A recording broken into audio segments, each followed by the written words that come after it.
Step into the future of content creation with Atua AI, a platform where artificial intelligence and blockchain come together to unlock new creative possibilities. Create an account in minutes and start generating text, images, or code tailored to specific needs using advanced AI. Secure creations as NFTs on the blockchain and connect with a community of innovators. Visit Atua.ai now to experience a new era of creativity driven by AI. Click the link at the top line of the description box to get started now. Don't wait. All good. To talk about Diddy, in your mind, because we all seen the Cassie tape and that was disgusting. I think we can all, as men, agree that what we saw that night was absolutely on those tapes are absolutely disgusting. When you look at though what he's being charged for, when you look at what the feds are throwing out there as far as what they're showing us, what do you think overall about the trial, and just what do you think about how they're handling it? Well, it's sensational because obviously there's other things going on in the world, like the U.S. dollar plummeting like crazy. Other nations are not acknowledging the U.S. dollar. But with his situation, number one, I call cap on a lot of folks that are talking about how disgusting his behavior is, because I recently looked with Cassie, because I looked up the stats, and over 40% of African American are in abusive relationships. So if we hate that behavior so much, why is that stat so high? So I call cap on a lot of that. But with him, that's what he get for you can't try to sue a family that's been billionaires since the 1700s for racism and think you're gonna get away with it. Now, I don't think that the company that owns Ciroc, I don't think they realized how dirty he was. I think they seemed like, yo, go get something up on him. And then they started looking. I guarantee that private investigator came back like, holy cow, this guy is a treasure trove of, you know what I'm saying? Because I think he may have won the case. Puff was on his way to winning the case. But the beauty of it is, if I'm correct, in corporation, they have a morality clause. So he could win that case, but they catch him breaking the morality clause, it's like he never worked for him. So they lost nothing. So that's what got him in trouble. He tried to box with his guys, and it was like, you can't do that, Puff. But as far as with the what's going on, honestly, number one, he deserves it. Number two, look at who the dude is. Which other way would he go out than in a blaze of glory? Think about it. What other way would Puff's career end? He's not gonna let it end quietly. So I'm not surprised. I don't think he's gonna struggle in jail. I think what a lot of people forget is that when you're Black in America, prison, jail, projects, death by the police, it's always next to you. You can find the richest Black person in America, Oprah, guaranteed she has a first cousin, or living in the projects, or living in jail. That's why, like, R. Kelly ain't struggling. Is Bill Cosby struggling? When you Black in America, that's part of your makeup, your reality, that you just may end up in this situation. We all hang with people that have been locked up. So I don't think he's going to struggle like everybody thinks that he will. I think he deserves everything he's getting, though. Even if you take away the situation, when you find out, like, I owe Mark Curry an apology because I was really rough on Mark Curry, and because I didn't know all the intricacies. I was from the outside looking in, and Puff just owed that just for taking people's dreams, their livelihoods. You know what I'm saying? So he had a lot of that coming. My former producer on Rap City hated Puff because Craig Henry directed Flavor in Your Ear, and Puff took his name off the video, took credit for Craig's work. Craig should have never been at BET. Craig should have been off doing something different. So the hurt and pain that Puff has bestowed upon people, he had it coming. And so he deserves everything he's getting. I feel bad for his daughters. That's who I feel bad for, his daughters. Like, yo, they girls, yo. Their sons, too, be honest with you. It's like his children, it's over. There is no generational wealth. Your father played his hand. He played his hand too much. And you got to live with every day. Like, one of the kids looks just like the dude. So every day you walk out, and no Diddy, people being disrespectful. You know how social media is. So for the children, I feel bad for. And it's like, because I know they said yesterday he saw his daughters, he was smiling and all. And I'm like, yo, Puff, because I'll never call him Diddy. I knew Puff. I was like, you really should have thought of all that when you was drugging and raping them girls. Because what if they were your daughters? You know what I'm saying? So it's just, you know, it's I've been to a Puffy party. I partied with him a couple times, but it was very. It was I think cheetahs and all the food, and some dude bumped me, and I looked at him. He looked at me. Boogie like that with the ladies for about 5-10 minutes. Then I was at a yacht party first show in New York City. That when I wrote about it, I went extra like that party. So when I heard about the freak offs, I couldn't believe it because he had strippers and it was like 30 dudes. It was only like in this bottom, there was like a party room. Then there was a door. I walked in the door by accident because the security must have turned his head. And I didn't know when I got in there, the door was closed. He was in there, there's a bunch of label reps, and I'm fresh out of college. And these are dudes that I've seen in magazines without naming names. And the ladies come out, they do what they do. It was fun. You know, I'm having a great time until that black light came on and the music stopped. And then you realize when it's like, all right, about 30 dudes, only 11 women. There's a whole lot of noise going on. Let me make my way up out this situation. And so I left and went up to the top of the yacht joint, and there was others. There was about like 15 of other survivors. Look on our face. We all just kind of console each other, like hiding space. When the dancers came up, there was like a sarong on it. I looked at her, and she was like, I said, neither did I, shorty. For real, I was all cracking a joke the other day. Like, not something we go to hell just for being on that yacht. Like, it was insane. It was insane. I was not expecting that. The things that I saw, I was not expecting at all. And not expecting, I think I was more traumatized by the executives who just a year before in college, I'm looking at them in the Source magazine. And I'm seeing them partaking in these diabolical acts. It doesn't matter whether it was heterosexual, homosexual. It was the way that we're acting, which that's what traumatized me. Not the ladies and all the things they were doing. It was the men and the executives and the way that they were behaving. That was completely it just blew my mind. So I can believe all the little freak off joints from what I saw. But Puffy got his party style from the house music scene. Because I was in the house music scene in the early 90s. If you ever been to Club Shelter, you know to keep your vision walking straight, because that club don't even close before the next afternoon. And they have rooms. So you got to try to find the DJ rooms. And as a youngin', I made a mistake of looking in the wrong room. You know, so that's where Puff got a lot of his party style from, was the house music scene. That house music culture was similar, very similar to what he was doing as far as his parties, the extra ones he was doing. You describe these parties, and you know, a lot of people have said they've been to Diddy's party, said they ain't never seen nothing. But then you have this aspect of people saying that people are partying, but he is drugging and raping them.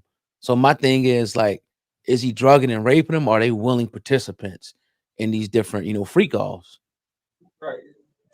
That's the thing about this that I kind of, because I don't want to ever say something's not fair, but I'll give you a prime example, right? Seen a dude on Piers Morgan, and he's going in on this guy. But then Piers goes, well, he said the dude was in Puff's entourage. And in the photo, the video you see, this dude is cheesing and smiling, filming this man. You dig where I'm coming from? But then as soon as you hit the fan, this same man jumps on.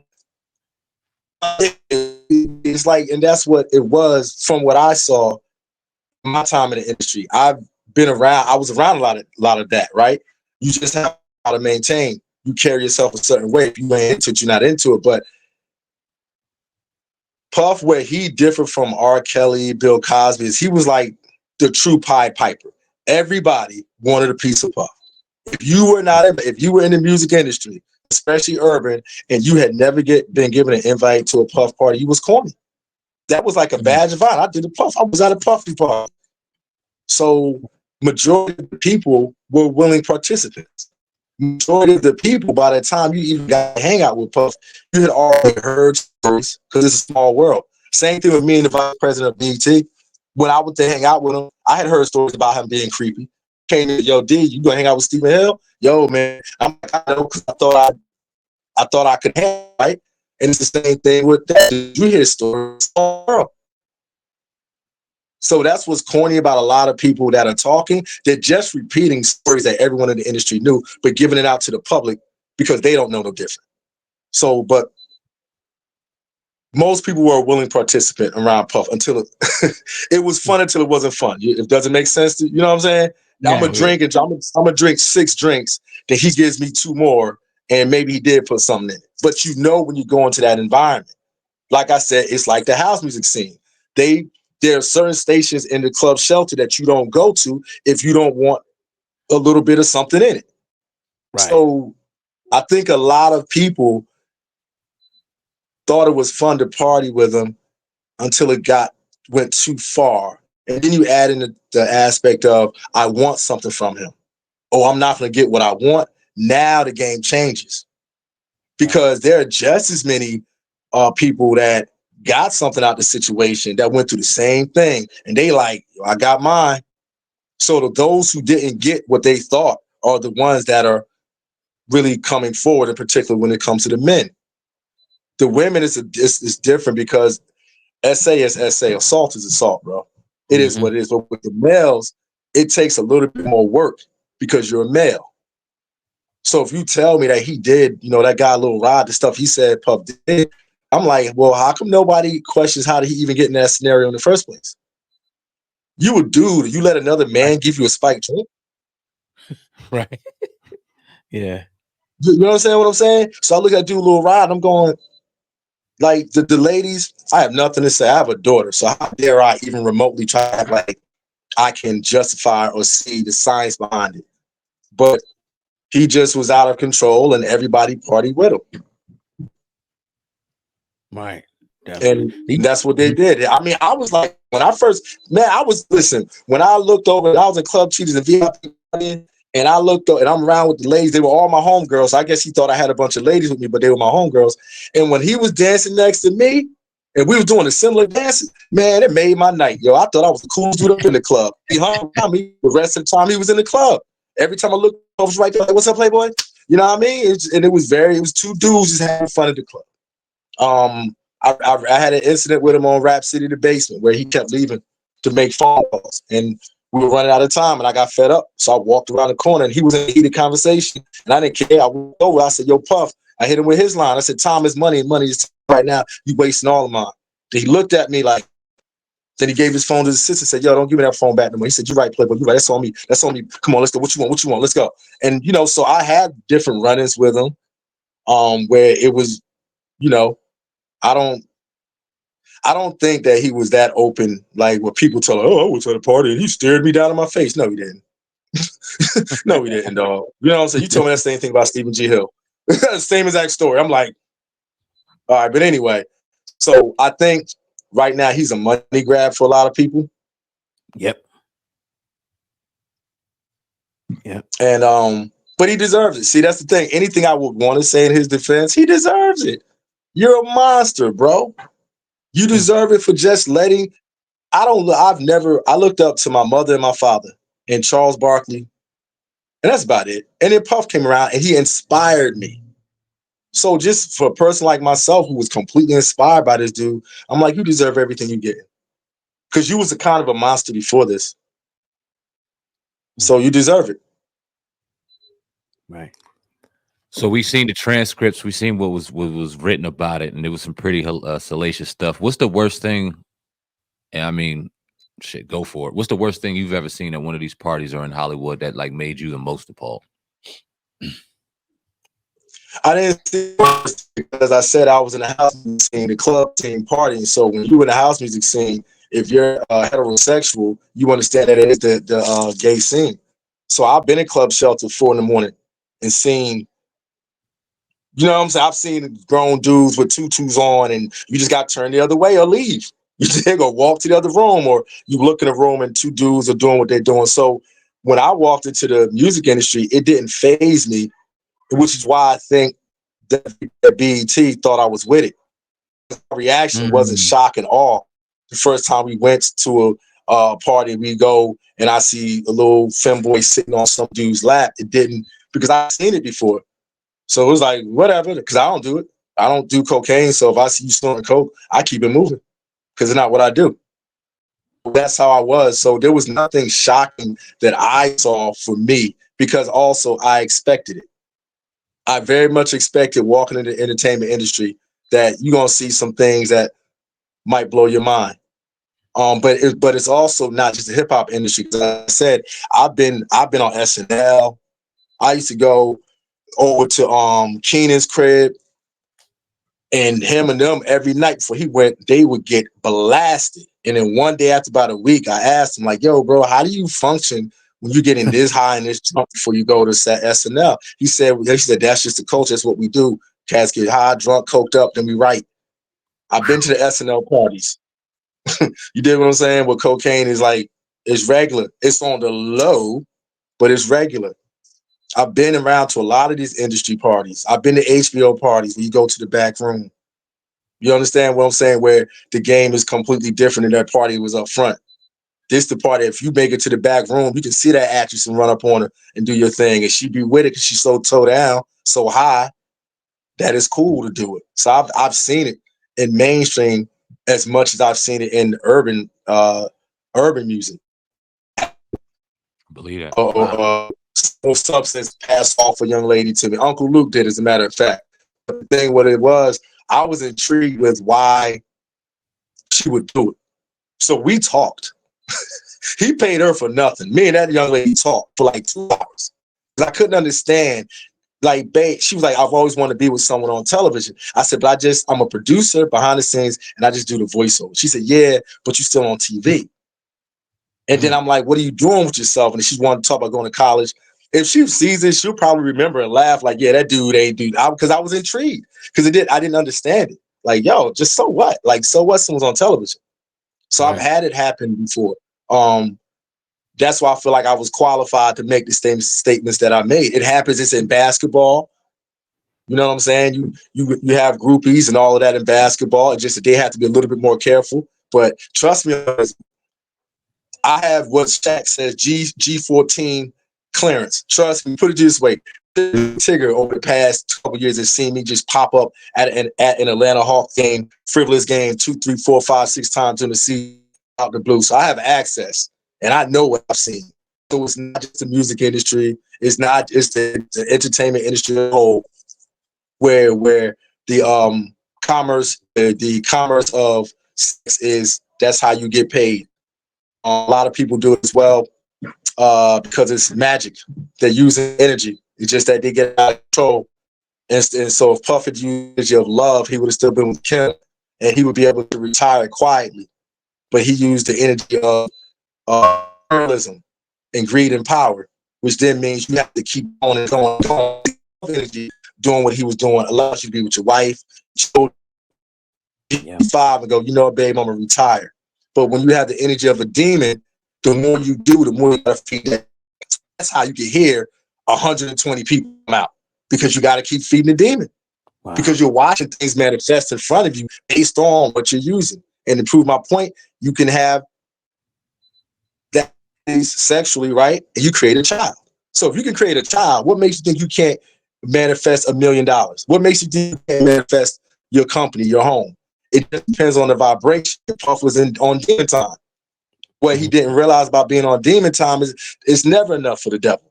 All the devil gonna do is I need more, I need more, I need more. So needing more means you have the charges against you and you get picked up by the feds and they still find cocaine in your room. Demon time. You dig? Right. And that's what he was on. Demon time. He didn't know when to stop. Possessed.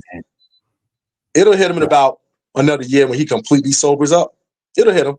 And at that point, they better watch him, because at that point, he might break, because it'll hit him. Right. And the industry was on demon time. A lot of the music, that's why it was so fun in that era, 2001, to 2007, 8, 9, because we was filled with debauchery. I just happened to be fortunate that the artists that I had a hand in their careers are not savages like Cameron, Eve, Trick Daddy and Trina, Beanie Siegel. All of those people I just named, with the exception of Trick, I put all of them on national television their first time.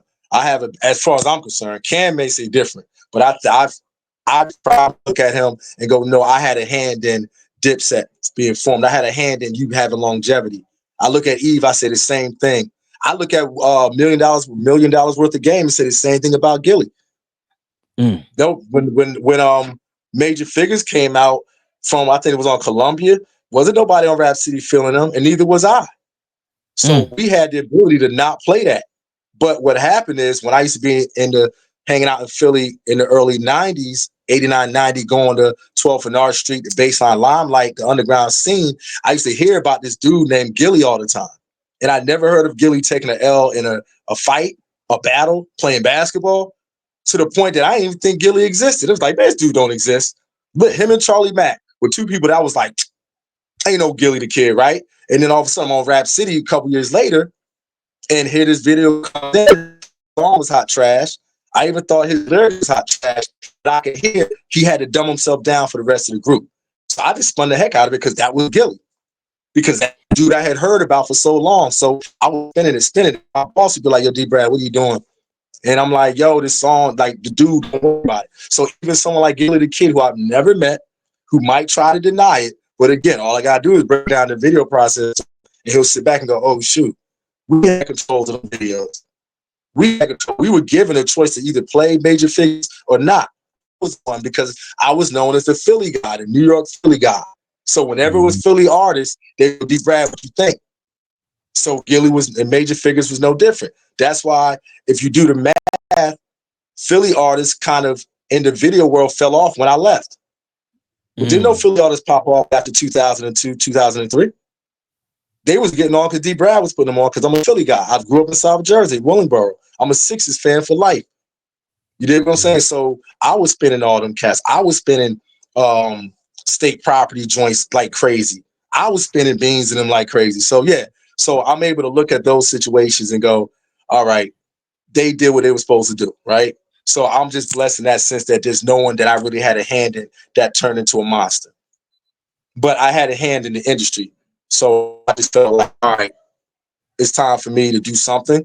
And that's why I ended up, and I always wanted to like run a performing arts center, even when I was on Rap City.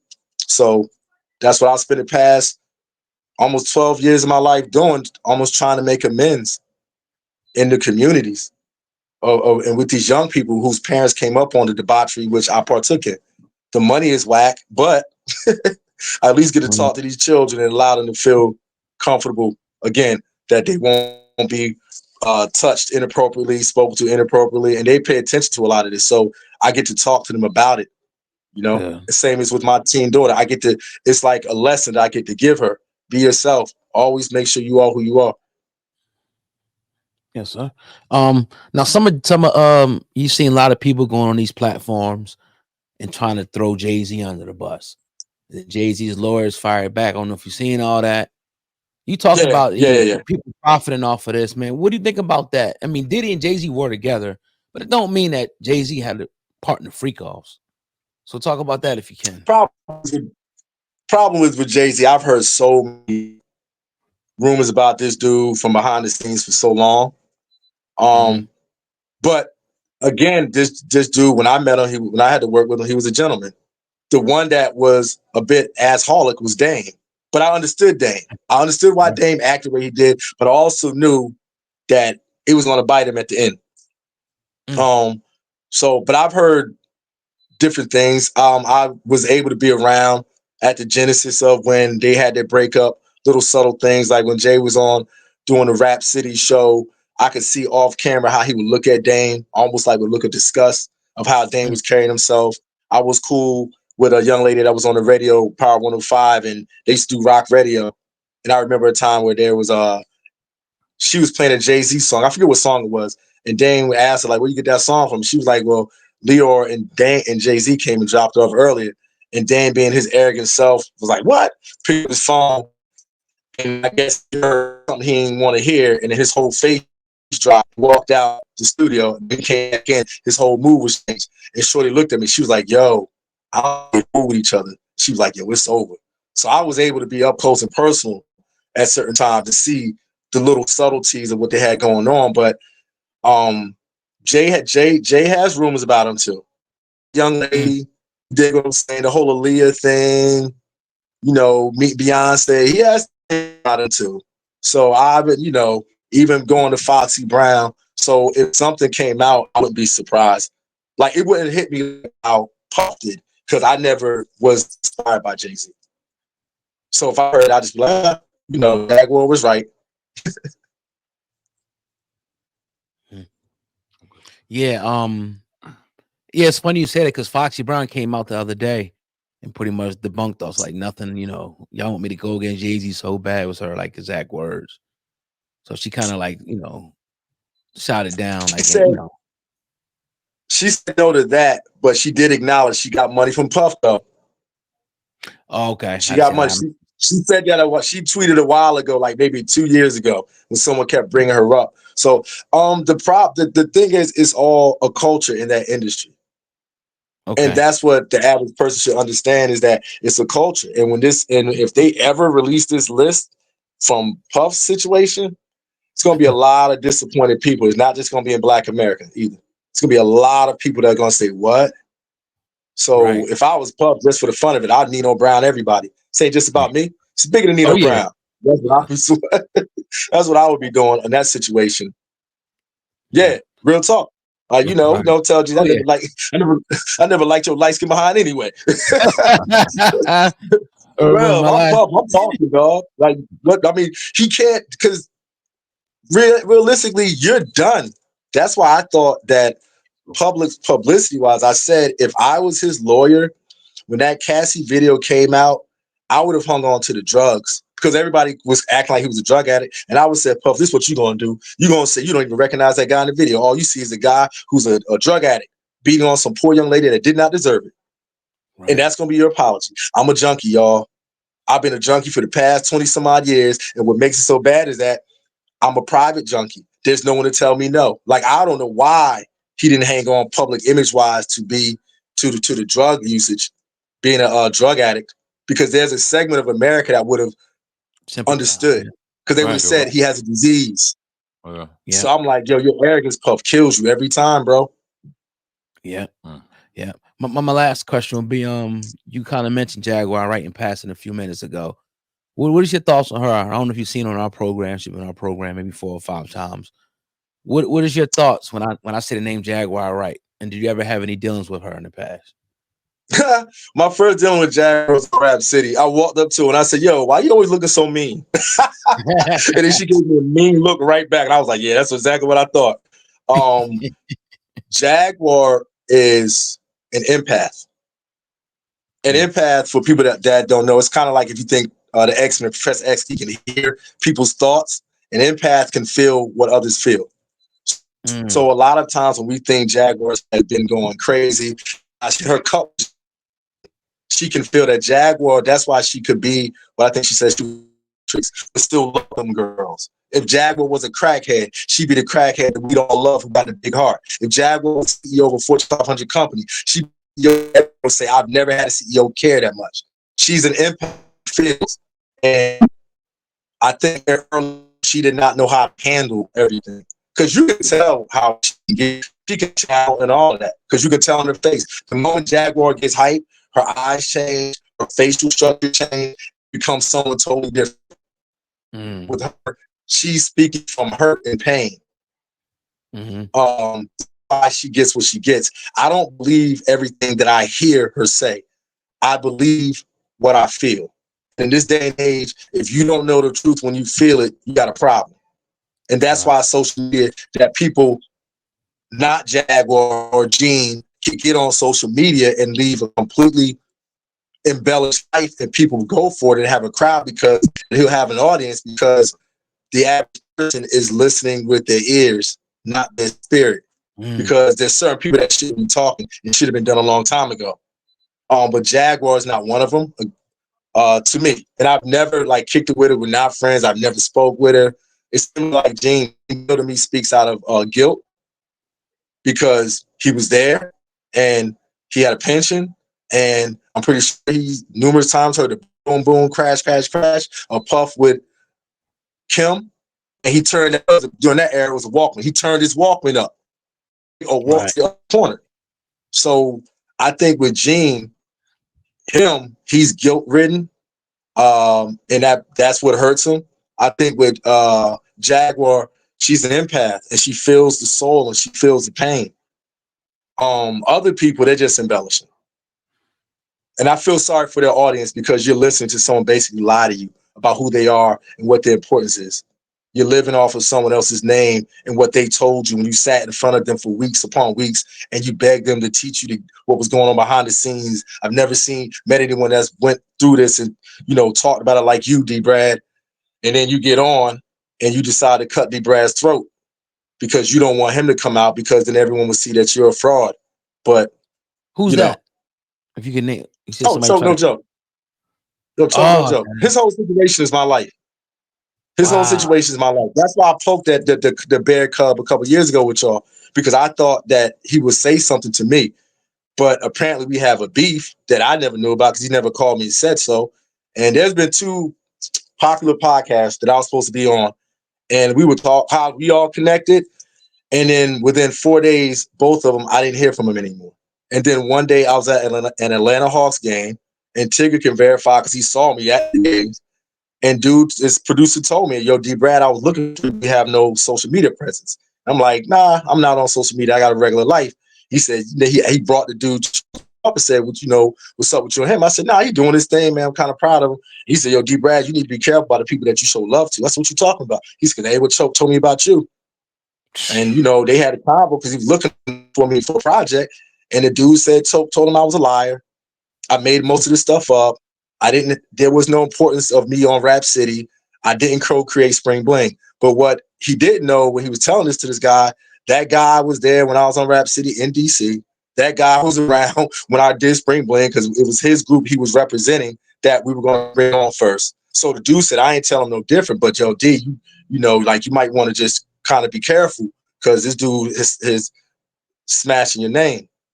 And that was unfortunate because he was going in on Jaguar saying that she partook in these events. And I'm like, yeah, Choke, that makes her qualified, Arthur. Arthur, she's qualified because she was there. Gene's qualified to talk about it because he was there. I'm qualified to talk about it because I was there and I meant what I said I meant. Like the prime example I give you where my qualifications come from is I've been blacklisted from BET for 15 years. They won't deal with me. But when I talk Rap City the Basement and my important, I guarantee you that you won't go further than 10 minutes in the documentary that BET and Mass Appeal Production produced without my name being spoken, my name being Chiron, and a visual of me. And it wasn't a still photo. So that's my validation for when I say I do what I do. Right. That's the issue and I'm only disappointed with this dude and annoyed because I wanted to be able to celebrate him. Dude was on Piers Morgan. I was able to be like, yeah, Choke. But instead I'm sitting back here half hating because I'm going, dude, like, I'm happy for you, but why did you have to tell this guy the things you said? I'm not even in the industry. I run a student success center. I'm no threat to you. Oh, I know why, because you stole and built your foundation on it and someone actually talked to you and I at the same time, same place, because they'll suddenly realize something ain't right. Wow. No, so my thing, I didn't go hard because my woman tried to look at me. She was like, baby, I know you this dude, right? As I told her, I said, what you have to understand is I'm stronger than him. And if I go against Choke, no Choke right now, Arthur Alston, Artie Choke is what they used to call him. That's where you get Choke, no joke from. He didn't like being picked on by being called Artie Choke. So therefore you add the no joke. I mean, his cousin was really tight. His cousin actually is in a series that's on BET right now. His cousin is an actor, very talented. And we in that community know who this dude is. So there's a lack of integrity on Choke's part to even keep doing what he's doing, in spite of his cousin, who's not one of those people that do wild stuff, who's very talented.